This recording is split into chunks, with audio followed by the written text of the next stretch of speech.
Corona संक्रमण को रोकने के लिए जो लॉकडाउन का ऐलान किया गया था, उसके कारण जो एक आर्थिक गतिविधियां प्रभावित हुई थी, उसका मुकाबला करने के लिए प्रधानमंत्री जी ने 20 लाख करोड़ रुपए के पैकेज का ऐलान किया था। और आज उसके तीसरे किस्त के रूप में कृषि का जो एलाइड क्षेत्र है, उसके लिए बहुत महत्वपूर्ण घोषणाएं की गई है। और सबसे बड़ा ऐलान है कि कृषि की आधारभूत संरचना यानी उसके इंफ्रास्ट्रक्चर के विकास पर 1 लाख करोड़ रुपया खर्च किया जाएगा।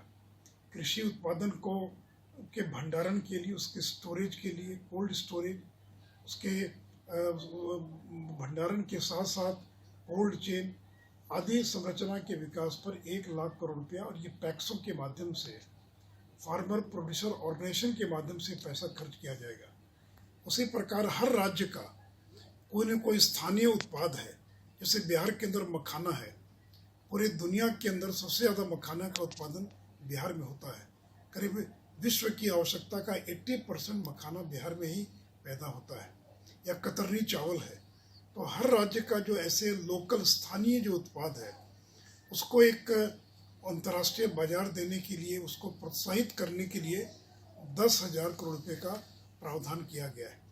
उसी प्रकार जो पशु हैं, ये पशु अनेक तरह की बीमारियों से ग्रसित हो जाते हैं, तो पशुओं के टीकाकरण के लिए, और ये फुट एंड माउथ डिजीज, ये हिंदुस्तान के प्रत्येक पशु, चाहे वो बकरी हो, सूअर हो या भैंस हो, गाय हो, इन सभी जानवरों के संपूर्ण टीकाकरण के लिए और 13,343 करोड़ रुपये का प्रावधान किया गया है।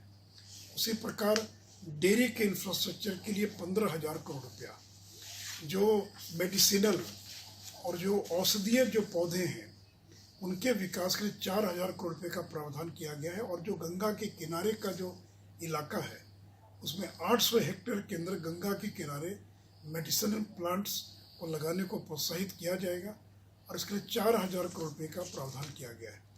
फिशरीज जो सेक्टर है, उसके आधारभूत संरचना और बाकी के लिए 20,000 करोड़ रुपये का प्रावधान किया गया है।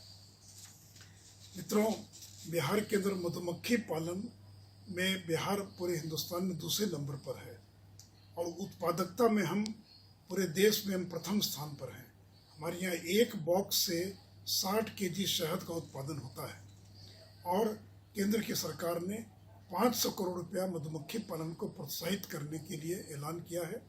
तो बिहार में लाखों लोग मधुमक्खी पालन से जुड़े हुए हैं। इसके उनकी आमदनी भी बढ़ेगी। साथ ही साथ ये आवश्यक वस्तु अधिनियम, ये जो एसेंशियल कमोडिटी एक्ट 1955 में बना था, जो देश के अंदर खाद्यान्न की कमी थी, आज सरकार ने एक महत्वपूर्ण ऐलान किया है कि जो इसी एक्ट है उसके अंदर व्यापक बदलाव किया जाएगा, ताकि किसानों को बेहतर मूल्य मिल सके। और उसकी जो स्टॉक लिमिट है, यानी आलू प्याज से लेकर जो खाद्यान्न है, तिलहन है, दलहन है, उनको रखने की कोई लिमिट नहीं होगी। उनको नियंत्रण मुक्त किया जा रहा है, उनके मार्केटिंग को पूरी तरह से मुक्त किया जा रहा है।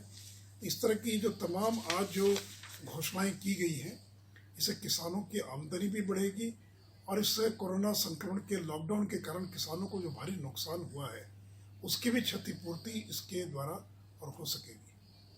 बिहार के आधुनिक अस्पतालों में से एक NSMCH multi speciality 350 bedded hospital, अनुभवी डॉक्टर एवं ट्रेन्ड पैरामेडिकल स्टाफ, विश्व स्तरीय सुविधाओं के साथ अत्याधुनिक ऑपरेशन थिएटर, ICU, NICU, निशुल्क OPD परामर्श, 24 घंटे इमरजेंसी सर्विसेज और जटिल गर्भावस्था का इलाज। Netaji Subhash medical college and hospital, Amhara, Bihta, Patna.